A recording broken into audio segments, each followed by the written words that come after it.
All right, so I just want to make a quick video going over some suggestions for revising your descriptive essay. Oops, there we go. All right, so first I just want to review what are our project goals for the narrative argument. And what I mean by this is how am I going to be grading it? So if you look at this, the most important stuff is that you have vivid sensory detail. You do not have to have a ton of detail. It just needs to be enough that somebody could sort of imagine what's going on. And so anything that you can think of, sound, smells, the way things look, the way things feel, even taste, all of those can be helpful to helping us imagine what you went through. Try to talk about how this experience changed your mind or behavior. And so that will help establish what your argument is. And another way of thinking about it is, what did you learn from this experience? And then finally, you just want to make sure that your structure is strong enough that the reader can figure out what happened, and they're able to follow you as you go through the story. Okay, so let me give you some tips on, you know, I don't know how you might want to kind of address some of these things. So firstly, if you need to add more sensory detail to your paper, or even you just want to, some good ways to do that: add dialogue between your characters. A lot of times the natural thing that we want to do is we want to just describe the conversation. We just say, she told me not to stay out too late, and I told her I wouldn't, but then I did stay out too late. Instead, what you can do is you can put in the words that were used. And of course, you're not going to remember them. It was a long time ago, or maybe you just don't remember things like absolutely the way it was said.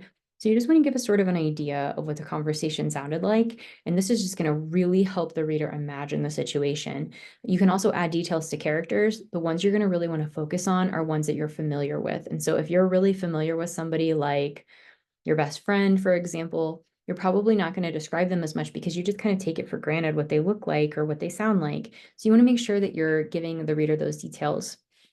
Another thing you can do is kind of thinking back to the descriptive writing activity that we had, include more of those descriptive, elements to your story. So sound, smell, taste, feel, yeah, and the way things look too.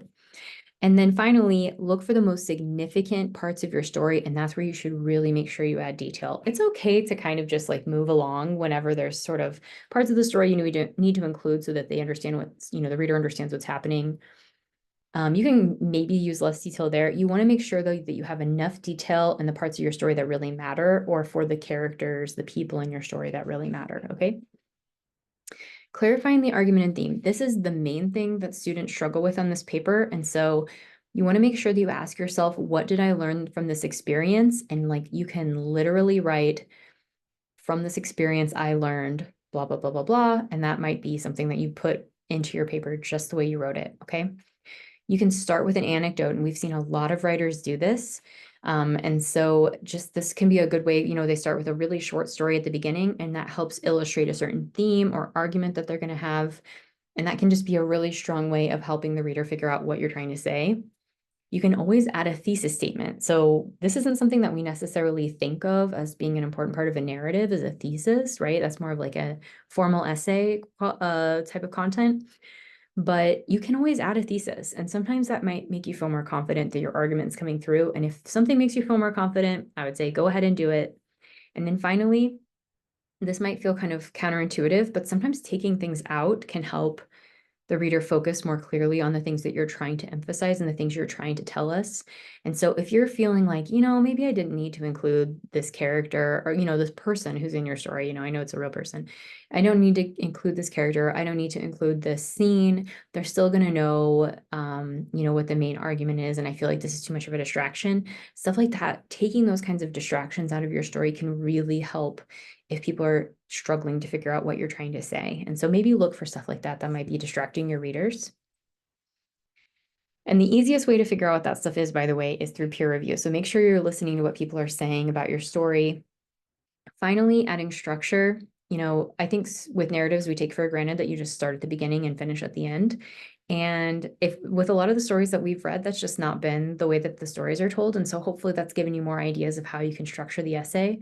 Again, you can start with an anecdote or a flashback to your childhood, for example. That's what a lot of the writers that we've looked at have done.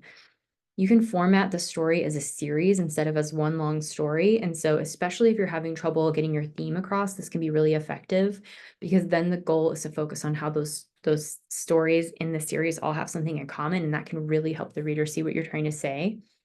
You can also have a traditional intro and conclusion. It's the same with the thesis statement. Like sometimes those are just appropriate and they feel right to you. And if it feels right to you and you feel more confident, go ahead and put them in there. It's not necessary, but it could be something that, you know, is more the way that you want to tell your own story. And that's pretty key here. And then finally, make sure that you're adding paragraph breaks. You want to make sure that the reader is able to see when you're moving in time or space. And a lot of times the way that we do that is by starting a new paragraph. And so like, you know, you're telling a story about what happened that night, and then you start a new paragraph with the next day. And so that's the final thing I have on here is descriptions of time. Anything that you can tell us to help us figure out where we are is going to really help us understand what happened better. And I just want to point out at the end here, I have sort of an activity that might help you get thinking a little bit in the way that you want to think about your narrative. And so I just created this little activity. This is actually for the teaching demo I used for the when I was interviewing for this job. And one of the things that I had the professors and staff who were in that meeting do was rewrite Cinderella, and I actually assigned it as Cinderella in Space. And so you can look through some of these activities here about how you could like kind of retell a certain character, like make them seem a little bit different, how you can decide on a new theme for Cinderella other than the one that is in the Disney version that a lot of us are familiar with. Or you can even add structure. You can create a new beginning or ending for the story, for example. And so these are just a few activities that kind of might get you started thinking about how you can play with narrative. I think we tend to forget when we're writing our own stories about things that really happen to us, that these are stories and that we're actually really in charge of how we tell the story. And I know right now it's for a grade and everything. And so it might be, you might just be like hyper focused on how do I make sure I get MLA formatting correct and all that. But remember too, like this is your story to tell. And I want you to realize there's a lot of things that you can do, a lot of things that you can change or play with that can actually make the story feel more like your story and also help you really get your message across.